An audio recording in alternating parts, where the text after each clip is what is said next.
This year, we've heard about COP26 and a lot about sustainability. But is marketing ethical? How many times have you gone into a marketing message and just begin to feel a little bit strange about what they're asking you to do and whether or not it's genuine? Today, I've got Chris Thornhill today from Growth Animals, and he is an absolute expert on ethical marketing. Welcome, Chris, to our little Zoom chat today around the concept of ethical marketing. Are you good today? Yes, very good. Thank you. Thanks for having me. Oh, it's a pleasure. And it's such an important topic, both for now and also for the future. How long have you been doing this in terms of ethical marketing with Growth Animals, Chris? So we started up, it was a year ago in September. And really, when we started up as an agency as Growth Animals, the whole ethical marketing thing really jumped to the fore for us, because we started it in the heart of the pandemic, when people were really becoming more sort of conscious around the need to act ethically, the need to act sustainably. And actually, you know, one of the sort of triggers that led us to do Growth Animals in the first place was a philanthropic act where we did a bit of free consultancy for a charity. So it just felt right. It was baked into us from day one, and something that we could really feel very passionate about. Yeah, I do believe there's sort of this pause reset button we've all been sat on, and it's been such a big pattern interrupt that it has changed psychology a lot around marketing, what's important to us, and also what people are having affected by them. So to help us understand, what is ethical marketing, Chris? So in a nutshell, ethical marketing is marketing that is inspiring and helpful, not manipulative or intrusive. And in practice, what that means is two real things. So one is having ethics and sustainability baked into the core of the business, the core of the brand, so that when you're trying to get your business engaged, you know, your employees engaged, your shareholders, stakeholders engaged, there are proper ethical and sustainable values that you are proud about, that you want to champion, you want to shout about. And therefore, in your marketing, you know, some of the messages then shout about said things.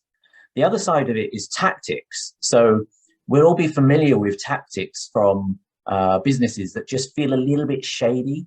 You know, when you're on a travel booking site or an event booking site and you're being told, you know, you must buy now, there's only 3 available, or there's 5 other people looking at this ticket right now. These are the sort of tactics that are effectively false scarcity.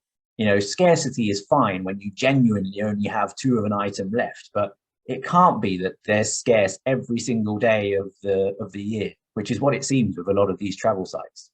Absolutely. How many times we sat on the plane and somebody says, so how much did you pay for your ticket then? And then suddenly you feel, oh, I've been well and truly duped here. All right. Exactly. I love that word, manipulative, and such a powerful word there. So, all right, I'll throw it back to you. Marketeers, marketing, we're all eventually trying to kind of sell stuff. So how can we be ethical in marketing without being manipulative? Yeah, so I think a lot of the manipulative comes along from this pressure that people, and particularly marketers, are under for short-term wins, short-term sort of sales targets, all of this sort of thing. But actually, if we take a longer-term view of it, then that pressure comes off, and you can therefore put more focus on the more inspiring, educative, helpful messages. And those, you know, have been shown over time to develop better long-term profitability. They create better brand ambassadors, people who want to shout and champion your brand. So that, I think, you know, dispels the almost, let's say, the motivation to do the manipulative tricks. And then, you know, on the other hand, the other side of this is that, you know, there's so much positive messages that can be put out by marketeers and by brands and by big businesses. You know, they've got a role to play here, where it's not just governments that shape change in society. Businesses and brands have the power to shape change in society. And so if they can be championing positive, progressive values, then actually that can roll down to consumers and can have a genuine positive good in communities and in societies. It's an interesting one, and particularly I think in terms of, you know, social and the manipulation of some young minds. And I think we can both, I know we talked about this, the sort of slight backlash or feelings towards Facebook and some of the social sites as to how they're really playing with their tactics of algorithmic technology to try to leverage benefit for themselves. So do you see that sort of happening in the future? Is that consumerism is going to put pressure on some of the brands to react? Absolutely, absolutely.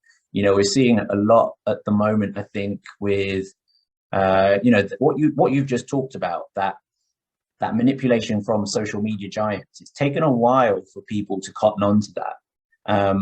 I think the Cambridge Analytica scandal shone a light on it. That was a few years ago now. I think roughly this time last year, there was a lot of noise around The Social Dilemma, which was this documentary on Netflix, which again spoke to a lot of people that were within Facebook or within Google who'd been part of that system, but had decided it wasn't ethical and therefore stepped away. This year, we've seen Frances Haugen, the Facebook whistleblower, going on her tour of Europe. And part of this is because governments are now waking up to it, but also consumers are waking up to it. And therefore, there's no longer an acceptance that this is how we should be allowed to be manipulated as people. And so I think what we're seeing now is that therefore trickled back to the businesses, and businesses are having to rethink whether it is actually acceptable to use such platforms to promote their messages when it has so much potential to do negative harm. Mm. Yeah, I think in the sales context, we're 3 times more likely to tell somebody of a dissatisfactory or a negative emotion connected to a purchase than we are about a good one. So, well, there's a lesson for you. If you really antagonize your customer base, then it's going to cause you more harm than good. So I don't want to spend the whole time sort of gossiping about bad stuff, but let's talk about some of the good stuff. Who would you like to champion, or even some examples of some campaigns that you've done that you consider to be really ticking the box of ethical marketing?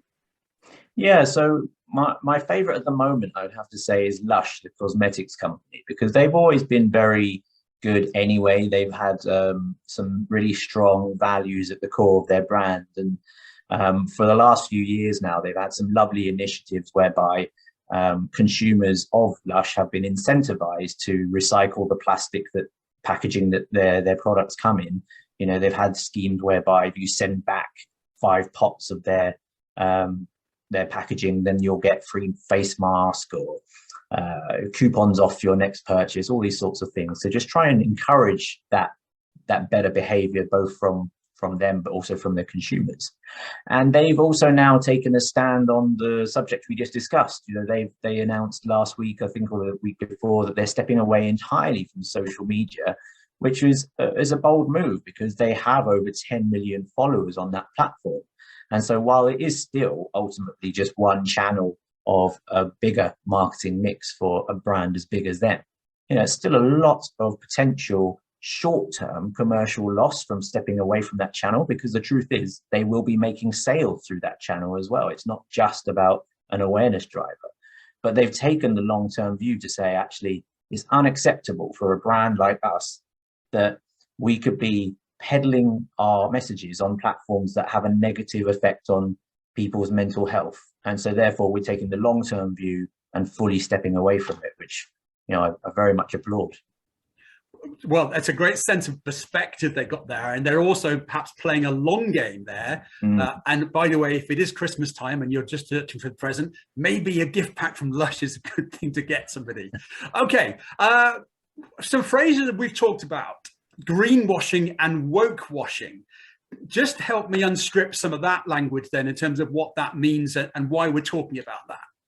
Yeah, so greenwashing is a term that's been around a little while now, because I think it really came to the fore around the VW diesel scandal.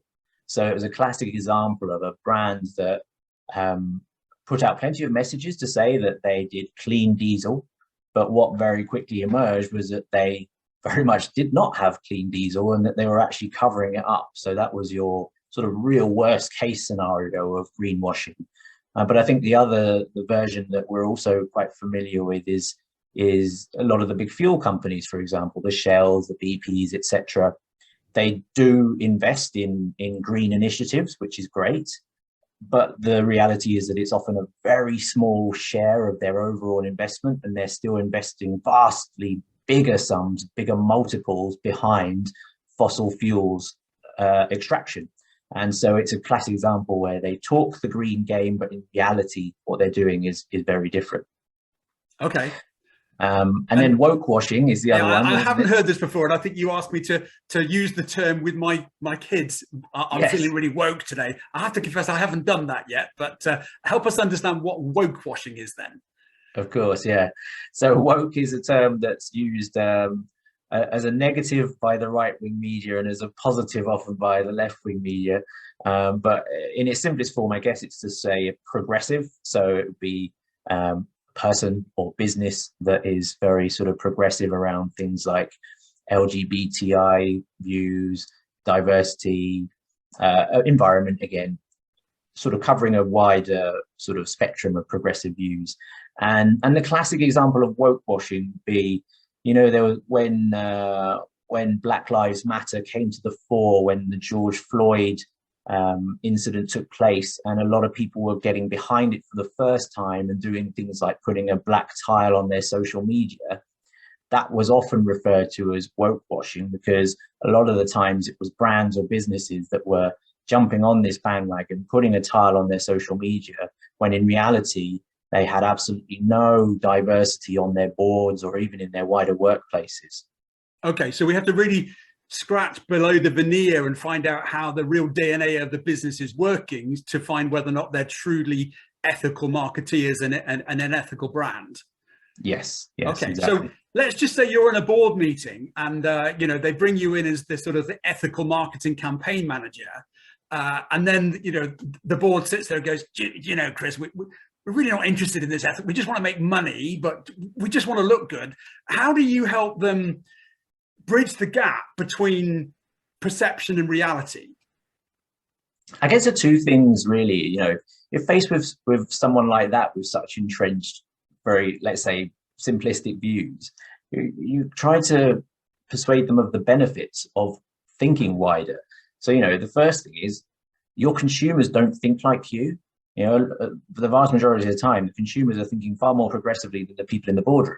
And so therefore, if we can start to bring the people in the boardroom round to almost talk the same language as the consumers, then there's a clear commercial gain for said boardroom, because they're going to be appealing more to the potential customers that they want to reach out to.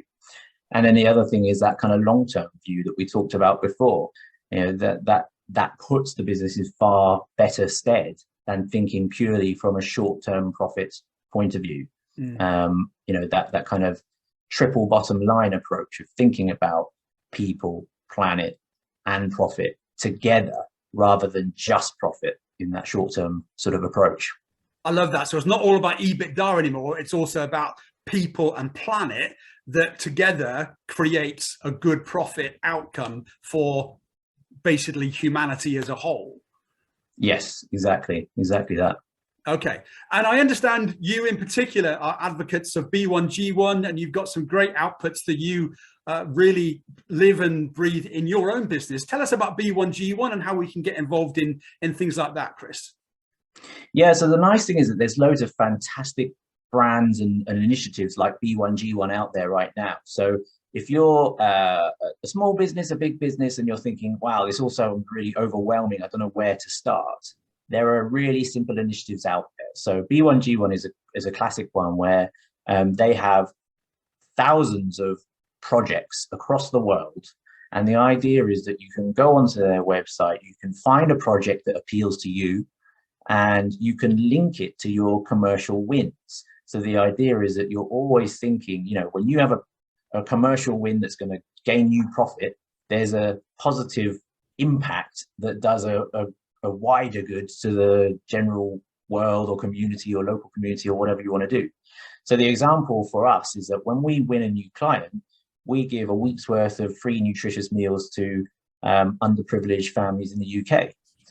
But also, you know, when we've got smaller wins, so for example, when someone signs up to our mailing list, we even make a small contribution to music lessons for state school kids as well.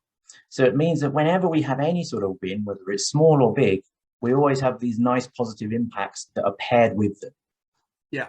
And actually, we both met at a networking group that I go to on a Monday called Networking for Good. And that networking group in itself has now actually contributed 140,000 impacts to global initiatives, things like running water, education for children, solar power in disconnected communities. And I really advocate anybody that wants to go networking, come to Networking for Good on a Monday morning. That's my sales pitch over for that. Chris, I'm going to ask you about your 3 non-negotiables about ethical marketing and why you think about that. I'm just going to put your slide details up here so that if anybody wants to learn more about the Growth Animals, this is where you can find Chris. He is the co-founder and CEO of the Growth Animals. And if anybody's on the podcast, it's chris@growthanimals.com.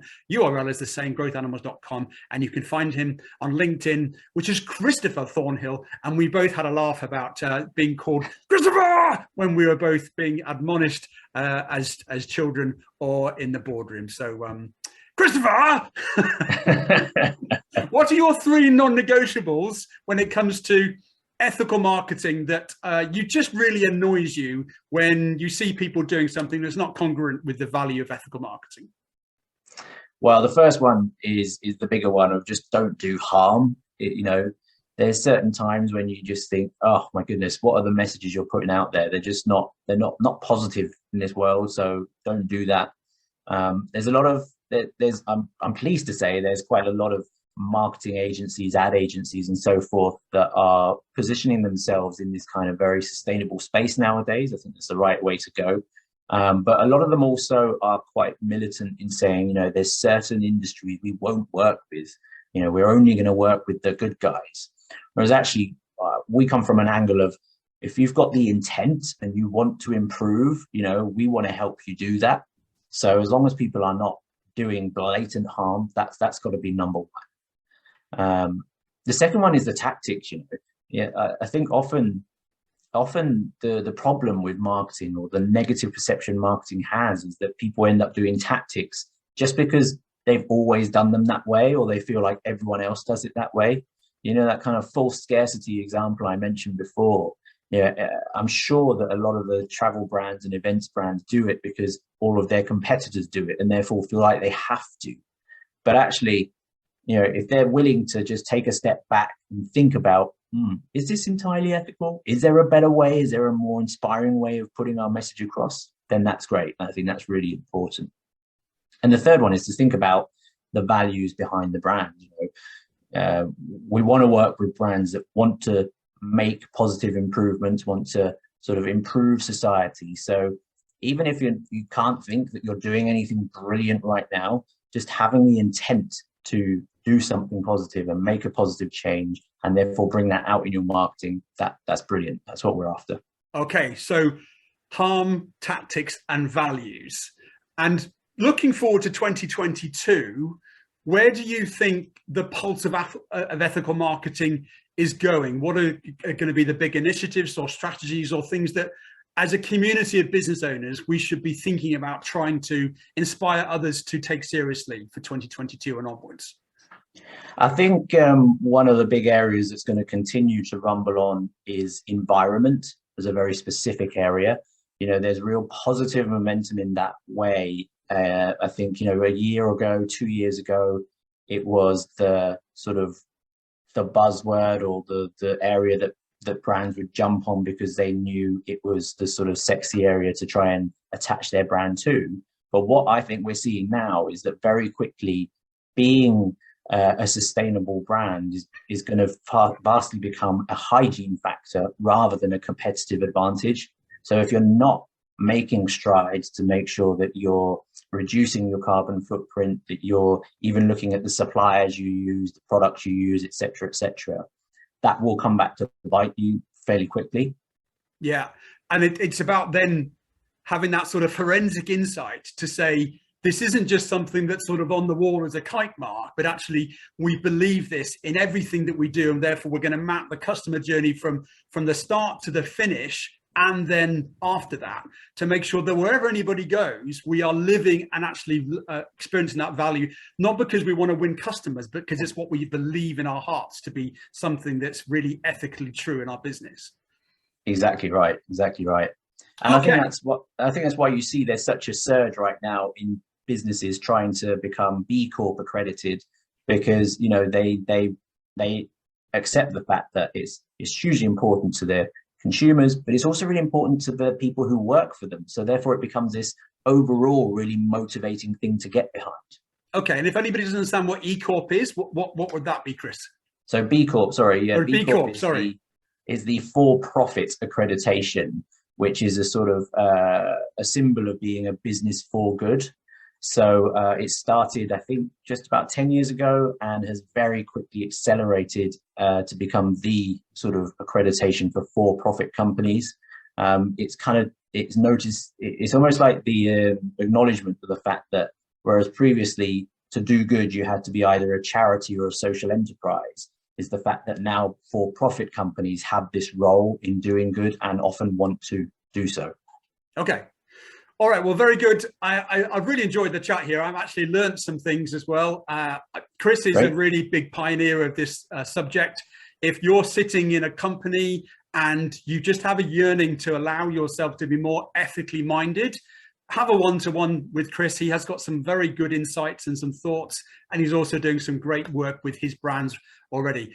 Chris, any closing remarks for your audience, how to find you, what to do, or just how to live 2022 more ethically? Yeah, I think, obviously we'd love to have a chat with you if you're interested in this area. And other than that, I think just always take the time to think about what you're doing, and take a step back from some of your tactics and think, actually, is this okay? And you might often reevaluate them. But yeah, get behind all the sort of good stuff and try and pair your commercial successes with positive impacts in society. And that will make your business a far more positive place to be around. Love it. Well, remember, one of my adages is find, convert, keep clients like a habit. And today, keep clients in an ethical way. Chris Thornhill, been great sharing the screen with you today. Have a good rest of the year. Been a pleasure. Thanks very much. Thank you, Chris.